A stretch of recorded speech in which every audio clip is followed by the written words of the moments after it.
الحمد للہ نحمده ونستعینه ونستغفره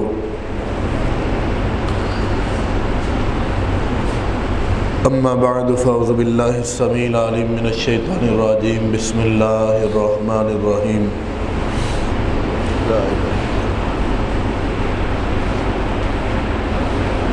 وَأَنَّ الْمَسَاجِدَ لِلَّهِ فَلَا تَدْعُوا مَعَ اللَّهِ أَحَدًا۔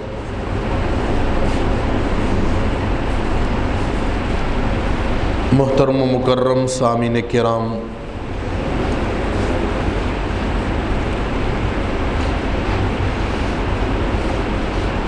مسجدیں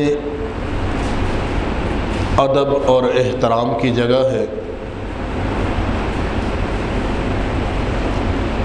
ہم نے چاہے ہم ان پڑھ ہوں، چاہے پڑھے لکھے ہوں، چاہے دنیا کی تعلیم جانتے ہوں، چاہے دین کی جانتے ہوں، لیکن ہم جب کسی بڑے آدمی کے گھر میں جاتے ہیں تو ہمارے اوپر سکتہ طاری ہو جاتا ہے۔ ہم نہ اس کے گھر میں جا کے شور کرتے ہیں، نہ آوازیں کستے ہیں، اور نہ ہی اس کے گھر کی جو ہے عزت جو ہے اسے شور و غل کر کے پامال کرتے ہیں۔ یہ ہمیں خود اندر سے ادب آتا ہے کہ یار بڑا آدمی ہے تو کیا سوچے گا ہمارے بارے میں، کیا کہے گا۔ لیکن جب ہم مسجدوں میں آتے ہیں تو یہاں پہ ہم سیاسی بحثیں، ہم یہاں پہ دنیاوی باتیں، ہم یہاں تک کہ ایک دوسرے سے لڑنے تک جاتے ہیں، اور بعض دفعہ میں نے کئی بچوں سے بذات خود بھی میرے کانوں میں آواز پڑی، گالیاں تک بھی سنی ہیں۔ وجہ کیا ہے کہ ہمارے بچوں کو، ہمارے بڑوں کو، ہمیں سب کو اللہ کے گھر کے اندر جو ادب ہوتا ہے اس کے اندر پہچاننے میں بہت ساری کمی واقع ہو گئی ہے۔ اور وہ کمی کس وجہ سے ہوئی؟ وہ کمی اس وجہ سے ہوئی کہ ہم نے اپنی عادات کو چینج نہیں کیا، اس وجہ سے ہمارے بچوں نے بھی ہماری طرف دیکھ کے وہی طریقہ اپنا لیا کہ مسجدوں میں باتیں کرنا جو ہے وہ کوئی غیر شرعی کام نہیں ہے، مسجدوں میں بحث کرنا کوئی غیر شرعی کام نہیں ہے۔ اس وجہ سے ہمارے بچے بھی ہماری طرف دیکھ کے یہی تیار ہو رہے ہیں کہ مسجدوں کے اندر خوش گپیاں لگاؤ، کوئی بات نہیں ہے، کوئی نہیں روکے گا۔ اللہ رب العالمین نے فرمایا کہ وَأَنَّ الْمَسَاجِدَ لِلَّهِ فَلَا تَدْعُوا مَعَ اللَّهِ أَحَدًا، کہ مسجدیں اللہ کے لیے ہیں، اس کے اندر اللہ کے علاوہ کسی کو نہ پکارا جائے۔ اور ایک اور جگہ پہ فرمایا کہ خُذُوا زِینَتَکُمْ عِنْدَ کُلِّ مَسْجِدٍ، مسجدوں کے اندر آتے ہو تو خوبصورت بن کے آیا کرو۔ اور ایک اور جگہ پہ فرمایا کہ وَمَنْ أَظْلَمُ مِمَّنْ مَنَعَ مَسَاجِدَ اللَّهِ أَنْ يُذْكَرَ فِيهَا اسْمُهُ وَسَعَىٰ فِي خَرَابِهَا، کہ اس آدمی سے بڑا ظالم کون آدمی ہو سکتا ہے کہ جو لوگوں کو اللہ کی مسجدوں سے منع کرتا ہے، روکتا ہے، خرابی ڈالتا ہے، اس آدمی سے بڑا ظالم کون ہو سکتا ہے کہ جو چھوٹی چھوٹی باتوں پہ کسی کو کہہ دیتے ہیں چلو مسجد میں نہیں آنا، یا کسی کو تنگ کرتا ہے، پریشان کرتا ہے۔ رسول پاک صلی اللہ علیہ وسلم نے فرمایا کہ مومن آدمی ہے اور مسجد ہے، ان کا آپس میں اتنا گہرا تعلق ہے کہ رسول اللہ صلی اللہ علیہ وسلم نے 7 قسم کے عظیم لوگوں کا تذکرہ فرمایا جنہیں کل اللہ رب العالمین اپنے عرش کا سایہ دیں گے۔ بات لمبی ہو جائے گی ورنہ پوری حدیث میں ذکر کرتا، اس لیے میں اپنے موضوع کے متعلق وہ ایک بات ذکر کروں گا بیچ میں سے، وہ ایک خوش نصیب بتاؤں گا۔ اللہ کے نبی صلی اللہ علیہ وسلم نے فرمایا سبعۃ یظلھم اللہ فی ظلہ یوم لا ظل الا ظلہ، فرمایا کہ 7 لوگ ایسے ہوں گے کہ جنہیں اللہ رب العالمین عرش کا اپنے کا سایہ دیں گے، اور اس دن کوئی سایہ نہیں ہوگا۔ اور پھر اللہ رب العالمین کے پاک پیغمبر جناب محمد الرسول اللہ صلی اللہ علیہ وسلم نے جو میرے موضوع کے متعلق ہے اس آدمی کے بارے میں فرمایا کہ ایسا آدمی کہ قلبہ معلق فی المساجد، اس کا دل جو ہے مسجدوں کے اندر لٹکا رہتا ہے، جاتا ہے اپنا کام کرتا ہے، مسجد میں آ جاتا ہے، قرآن پاک کی تلاوت کرتا ہے، اللہ کا ذکر کرتا ہے، اللہ رب ال سے دعائیں کرتا ہے، التجائیں کرتا ہے، توبہ کرتا ہے، استغفار کرتا ہے، یعنی اس کا دل مسجد میں ہی آ کے لگتا ہے۔ تو رسول پاک صلی اللہ علیہ وسلم کی اس بات سے، بلکہ حضرت عمر فاروق رضی اللہ عنہ ایک مرتبہ گزرے مسجد کے قریب سے، تو دیکھا دو آدمی جو ہیں اس کے اندر بیٹھے باتیں کر رہے ہیں، ایک کنکر سی لی اور ان کی طرف پھینکی، وہ متوجہ ہوئے تو انہیں اپنے اشارہ کر کے باہر بلا لیا، فرمایا کہاں سے آئے ہو؟ انہوں نے عرض کی کہ ہم مسافر ہیں۔ فرمایا کہ تمہاری اس حرکت کی وجہ سے، مسجدوں میں گپے لگانے کی وجہ سے، اگر تم یہاں مدینے کے باسی ہوتے، مسافر نہ ہوتے، میں تمہیں کوڑے مارتا۔ مسجدوں کا ادب احترام اگر ہمارے اندر سے ختم ہو گیا، اسی وجہ سے ہماری عبادات کی حلاوت چلے گی، ہمارا ایمان جو ہے کمزور پڑ گیا۔ ہاں ٹھیک ہے، بچے جو ہیں ایک وقت میں شرارتیں کرتے ہیں، بعض دفعہ باتیں بھی کرتے ہیں، بچوں کو ابھی پتہ نہیں ہوتا، نئے نئے سیکھ رہے ہوتے ہیں، انہیں ڈانٹنا نہیں چاہیے، مارنا نہیں چاہیے، پیار سے سمجھانا چاہیے۔ تو اگر کہیں ضرورت پیش آئے تو ہلکا پھلکا اگر آدمی ڈانٹ دے تو حرج نہیں، لیکن مار کے ان کو بھگانا نہیں چاہیے۔ تو بات میری عرض کرنے کا مقصد یہ ہے کہ اللہ کی یہ جو مسجدیں ہیں، یہ صرف اس لیے بنائی جاتی ہیں کہ اللہ کا نام یہاں سے بلند ہو، پکارا جائے، ادب احترام کے لحاظ سے۔ باقی رہی بات، آج ماشاءاللہ معتکف جو ہیں ان کی پہلی صبح ہے، کل رات سے بیٹھ گئے ہیں، تو اس کے اندر ماشاءاللہ ہمارے معتکف الحمدللہ بہت سمجھدار ہیں، بچے بھی جو بیٹھے ہیں لڑکے، انہوں نے بھی ماشاءاللہ اچھے طریقے سے پیش آئے ہیں۔ تو اللہ رب العالمین سے دعا ہے کہ ان کو اللہ تعالیٰ مزید پختگی عطا فرمائے، اپنے ذکر کے اندر، شکر کے اندر ایک تعلق ہے جو انسان کا اللہ کے ساتھ ہے، وہ یہ مسجدوں کے دن جو ہیں انہوں نے اتنے خاص کر دیے کہ وَلَا تُبَاشِرُوهُنَّ وَأَنْتُمْ عَاكِفُونَ فِي الْمَسَاجِدِ، یہ بھی مسجدوں کے متعلق ہے کہ اپنی خواہشات سے، اپنی بیویوں سے، اپنے رشتہ داروں سے، اپنے میل جول کے لوگوں سے سب سے الگ ہو کے انسان صرف ایک تعلق بنانے کے لیے بیٹھا ہے، وہ انسان کا اور رحمان کا تعلق ہے، اسی کو پختہ کرنے کے لیے، کی گئی غلطیوں کی معافی مانگنے کے لیے، آئندہ سے عہد و پیمان کرنے کے لیے کہ اللہ آئندہ سے میں تیرے ذکر میں غفلت نہیں کروں گا، حتی المکان کوشش کروں گا، نماز کے اندر، روزے کے اندر، ذکر و اذکار کے اندر غفلت نہیں کروں گا، یہ عہد کرنے کے لیے بیٹھا ہے، اور یہ ساتھ میں پرانی غلطیوں کی توبہ استغفار کرنے کے لیے بیٹھا ہے۔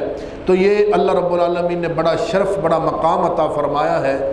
جو بندہ مسجد کے اندر آ کے اللہ رب العالمین کے سامنے، کتنا پیارا منظر ہے، کتنی اعلیٰ چیز ہے کہ ایک بندہ صبح کو، یہ بھی مسجد کے متعلق ہے، فجر کی نماز پڑھے، مسجد کے اندر اپنی جگہ پہ بیٹھا رہے، ذکر و اذکار کرتا رہے، حمد و ثنا بیان کرتا رہے، حتیٰ کہ اشراق کا ٹائم ہو گیا۔ اس آدمی نے اشراق پڑھی، ایک تو روایت یہ ہے کہ جو آدمی 4 رکعتیں پڑھتا ہے، اللہ رب العالمین کہتے ہیں کہ یہ آدمی میرے ذمے میں آ گیا، اس کا ہر کام اب میرے ذمے ہے۔ دوسرا یہ ہے کہ اس کو اتنا اجر ملے گا، کہاں حج اور عمرہ کے ہمیں ثواب ملتے ہیں۔ غریب آدمی سوچتا ہے کہاں سے اتنے پیسے خرچ کرے، کہاں سے ہوائی جہازوں کے خرچے اٹھائے۔ جانا چاہیے، ماشاءاللہ تڑپ ہوتی ہے انسان کے اندر، مسلمان کے اندر، لیکن نہیں جا سکتے۔ یہاں پہ اللہ نے کون سا اجر کم رکھا ہے؟ یہاں پہ آپ کے 2 نفل ہی اللہ رب العالمین اتنے عظیم کر دیتے ہیں کہ آپ کو گھر بیٹھے عمرے کے ثواب مل رہے ہیں۔ تو محترم مکرم سامعین کرام، اللہ رب العالمین سے یہ دعا کرنی چاہیے کہ مسجدوں کا اللہ تعالی ہمیں حیا اور ادب عطا فرمائے۔ مسجدوں کا ادب اتنا ہے کہ یہاں پہ آ کے انسان سیاسی گفتگو سے پناہ مانگے، اور جو دینی گفتگو ہے صرف وہی اگر بوقت ضرورت ہے مسائل وہ کرے، اور اس کے علاوہ اللہ کا ذکر جتنا زیادہ تنہائی میں کرے اتنا بہتر ہے، جتنا زیادہ توبہ استغفار تنہائی میں کرے وہ زیادہ بہتر ہے۔ حضرت عبداللہ بن مسعود رضی اللہ تعالیٰ عنہ کو بتایا گیا کہ کوفہ کی مسجد میں کچھ لوگ اکٹھے ہو کے ذکر کرتے ہیں۔ ان کا طریقہ کار کیا ہے؟ مسجدوں کے متعلق ہے یہ بھی۔ وہ کیا کرتے ہیں؟ اب دیکھیے صحابہ کرام کا ادب کیا تھا مسجدوں کے بارے میں۔ وہ حلقہ بناتے ہیں، جماعت ہو جاتی ہے، لوگ اپنے اپنے حلقے بنا کے بیٹھ جاتے ہیں، ایک ان میں سے امیر بن جاتا ہے۔ اب وہ کیا کہتا ہے؟ سب لوگوں کو، اپنے گروپ کو کہتے ہیں حللو میہ، سبحو میہ، کبرو میہ، اور جب ان میں سے کوئی سب کہتے ہیں سب بھی الحمدللہ پڑھو، سب الحمدللہ الحمدللہ الحمدللہ پڑھتے ہیں، 100 بار جب سب کا ہو جاتا ہے پھر وہ کہتا ہے سبحو میہ، 100 بار سبحان اللہ پڑھو، سبحان اللہ سبحان اللہ سبحان اللہ۔ یہ بات حضرت عبداللہ بن مسعود رضی اللہ تعالیٰ عنہ کو پتہ چلی، مدینہ طیبہ سے چلے۔ یہ سفر ایسے آسان نہیں تھے کہ سواری پہ بیٹھے اور گئے، پیادہ سفر تھے، سواری پہ سفر تھے، گئے، مشکل ترین سفر تھا۔ وہاں پہ پہنچے، فجر کی نماز ہوئی، لوگوں کا حال دیکھا کہ لوگ ویسے ہی حرکتیں کر رہے ہیں، آپ اللہ کا ذکر کر رہے ہیں، کوئی منع نہیں کر سکتا، لیکن حضرت عبداللہ بن مسعود رضی اللہ تعالیٰ نے منع فرمایا۔ کیسے منع فرمایا؟ فرمایا کہ لوگوں متوجہ ہو جاؤ، میں اللہ کے پاک پیغمبر جناب محمد الرسول اللہ صلی اللہ علیہ وسلم کا صحابی حضرت عبداللہ بن مسعود رضی اللہ تعالیٰ عنہ۔ تو جب لوگ متوجہ ہوئے، کہا کہ یہ کام آپ لوگ غلط کر رہے ہیں، تو ان میں سے جو جلد باز تھے انہوں نے کہا جی کیوں نہیں؟ اللہ کے نبی نے سبحان اللہ نہیں پڑھا، الحمدللہ نہیں پڑھا، اللہ اکبر نہیں پڑھا، آپ ہمیں اس سے کہہ رہے ہیں کہ غلط کر رہے ہیں۔ کہا کہ پڑھا ضرور ہے محمد الرسول اللہ صلی اللہ علیہ وسلم نے، لیکن یہ طریقہ نہیں تھا ہمارا پڑھنے کا، ہم اللہ کا ذکر بھی کرتے تھے تو تنہا تنہا ہو کے کرتے تھے، یہ طریقہ نہیں تھا کہ حلقہ بناؤ ایک امیر بن جاؤ تو ایسے کر دو ایسے کر دو۔ تو ذکر کے آداب بھی کہاں سے لینے ہیں ہمیں؟ وَلِتُكَبِّرُ اللَّهَ عَلَى مَا هَدَاكُمْ۔ اللہ نے یہ ایک جملہ جو ہے مجھے بڑا پسند ہے کہ وَلِتُكَبِّرُ اللَّهَ عَلَى مَا هَدَاكُمْ، تمہیں اللہ کی بڑھائی بیان کرنی ہے، تمہیں اللہ کی بلندی بیان کرنی ہے، تمہیں اللہ کی شان و شوکت بیان کرنی ہے۔ تمہیں کیسے بیان کرنی ہے؟ اللہ کہتے ہیں عَلَى مَا هَدَاكُمْ، جیسے ہم نے تمہیں ہدایت دی ہے ویسے بیان کرنی، منمانی نہیں چلے گی۔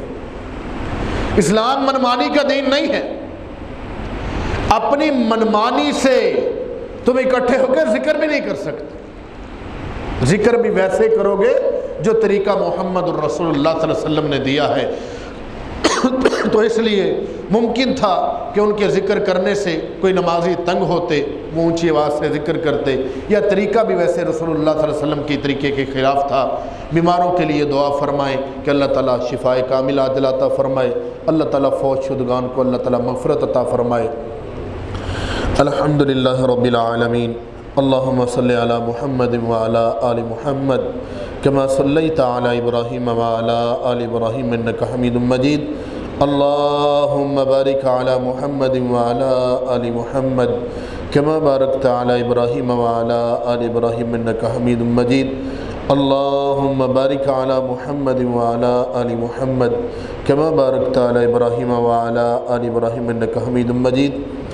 ربنا آتنا فی الدنیا حسنة وفی الآخرة حسنة وقنا عذاب النار، اللہم یا شافی الامراض اشفی امراضنا ومرض المسلمین، اذهب الباس رب الناس واشفی انت الشافی لا شفاء الا شفاؤک شفاء لا یغادر سقما۔ اے اللہ پاک ہمارے جتنے بیمار ہیں اللہ شفائیں عطا فرما، اللہ ہمارے تنگ دستوں کی مدد فرما، اے اللہ پاک ہم گناہ گار ہیں، سیاکار ہیں، غلطیاں جان بوجھ کے بھی کرتے ہیں، انجانے میں بھی کرتے ہیں۔ یا اللہ ہمیں درگزر فرما دے، اللہ ہمیں معاف فرما دے۔ اے اللہ پاک آج 21واں روزہ ہو گیا ہے، یا اللہ ہم رمضان کا حیا نہیں کر پائے، یا اللہ تو اپنی رحمت سے ہمیں معاف فرما، اللہ ہمیں درگزر فرما، اللہ ہماری کمیاں کوتاہیاں اللہ معاف فرما۔ اللہ تیری ذات سے ہمیں سب سے زیادہ استغفار کرنے کی توفیق عطا فرما، اللہ ہر وقت توبہ استغفار کرنے کی یا اللہ توفیق عطا فرما۔ اللہ ہماری اولادوں کو ہمارے لیے صدقہ جاریہ بنا، اللہ ہم سب کو ہمارے ماں باپ کے لیے، ہمارے اساتذہ کے لیے صدقہ جاریہ بنا۔ اللہ پاک جب تک ہم زندہ رہیں ایمان کے ساتھ تیرے فرما بردار ہو کے زندہ رہیں، اللہ مرتے وقت ایمان کے ساتھ کلمہ طیبہ نصیب فرما۔ اے اللہ پاک ہمارے جو عزیز و اقارب، ہمارے بڑے، ہمارے ماں باپ، ہمارے رشتہ دار فوت ہو کے تیرے پاس آئے ہیں، ہماری مسجد کے نمازی تیرے پاس آئے ہیں، اللہ ان سب کو کروڑ کروڑ جنت نصیب فرما، اللہ ان کے صغیرہ کبیرہ گناہوں کو درگزر فرما، اللہ ان سب کو اعلیٰ علیین میں جگہ عطا فرما، اللہ سجین سے محفوظ فرما، اللہ ہماری مسجد کو تا قیامت آباد فرما۔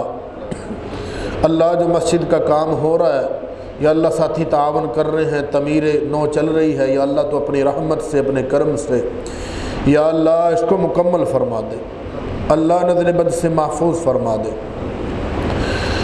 ربنا تقبل منا انک انت السمیع العلیم وتب علینا انک انت التواب الرحیم، وصلی اللہ علی نبینا محمد وآلہ واصحابہ واہل بیتہ اجمعین برحمتک یا ارحم الراحمین۔